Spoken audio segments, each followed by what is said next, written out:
Hello, Chris. Thank you for taking part in our 6 simple questions session. Would you like to introduce yourself? Thank you, Simon. Pleasure to be here. So, Chris Davidson, I fix lazy websites. I take them to the gym and I make them sweat. Right. Sounds interesting. So, I know you've had a bit of a transition. How have you come to be where you are now and fixing lazy websites? Well, I've been in IT for 40 years, so it has been my entire career in one way or another. So I actually joined IT before IT was invented.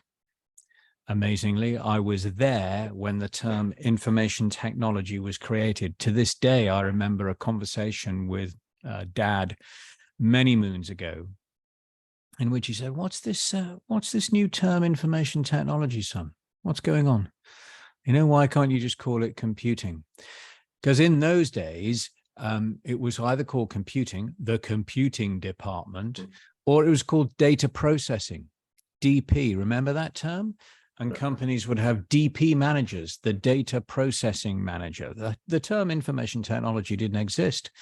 When I joined IT, IBM, then the world's biggest, grandest computing company, they had an entire division of their company called DPD, the Data Processing Division.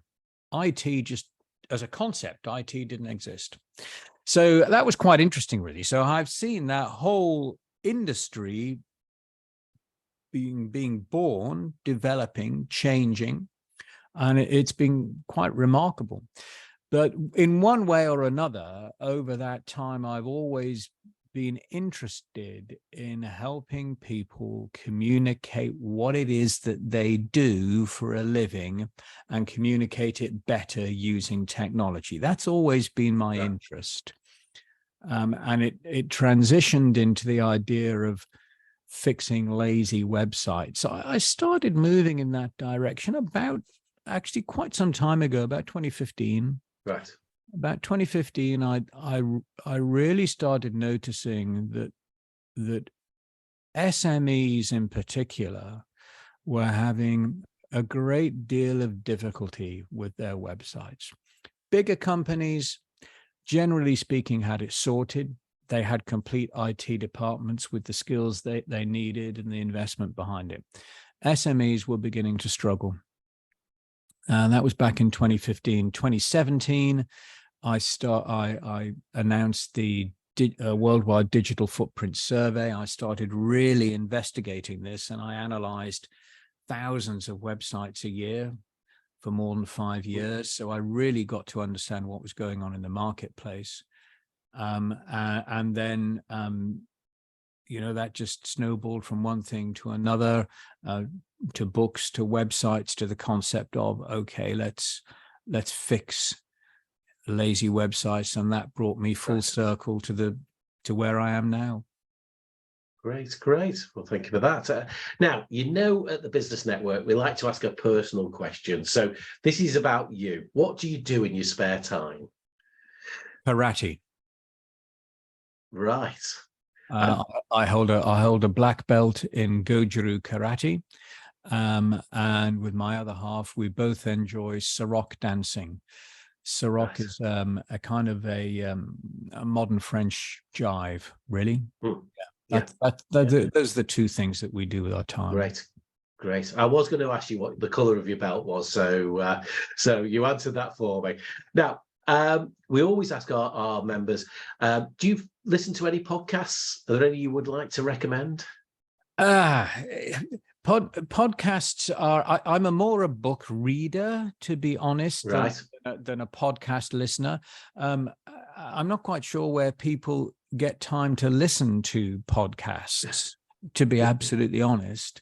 I've been asked to be on a few, which is absolutely fine. Happy to do that. But I'm more of a book reader than a podcast listener. Right. Yeah. Okay. So you brought us quite nicely onto books. Have Yeah. you got a book you might want to recommend? One that might be sitting in your hand, for example. Yeah, It yeah. might be. It So might be.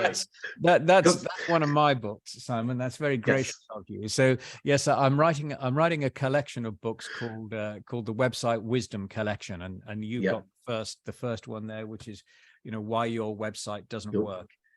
The second one, websites for non-IT managers, is about 90% done. The third one is all going to be about search engine optimization. But yeah, so why your website doesn't work is that for me is really, I really wanted to write the Bible on why websites don't work. And then try and squeeze it into something that was readable. So Yes. it's a couple hundred That's pages. exactly. Yeah. It's only a couple hundred pages. So, people, Yep. it's 40,000 words. It's not a big read. So people they should be able to get through it and apply it. That's the point. Yeah. No point in writing a 120,000 page monster that nobody is going to read, Yeah. Yeah. And the final question is, have you any words of wisdom for the people who are watching this? I think my final words of wisdom are to be courageous, never give up. Yeah. It's just that's what we always say in karate, seven times down, 8 times up. It's simple as that. No, and in business you can get knocked back so many times, can't you? But if it's something you believe in, then no, keep going. And the other, digress a little bit, because obviously we're both members of the Professional Speaking Association. You a long-term member, but it is a great organization for anybody who speaks, isn't it? Whether it doesn't have to be standing up there, me in front of the business network, or you delivering a talk. We all speak in some kind of fashion. So yes, well, absolutely right. So particularly as everything is moving online as well. So the Professional Speaking Association, the PSA in the UK, its membership is applicable for anybody who has any form of speaking as part of what it is that they deliver. It could be training, it could be online workshops. It doesn't have to be standing on a stage at a conference in front of 1,500 people. So there's a lot to be picked up from the membership of the association, for sure. And you're right. I joined the association in 2004. Yeah, 2004. And I've been a member ever since. Yeah. Yeah, no, I've enjoyed being a member over the last 18 months or so, nearly 2 years now. But look, Chris, thank you so much for taking part in this. This is great. Thank you. Bye. Thanks, Simon.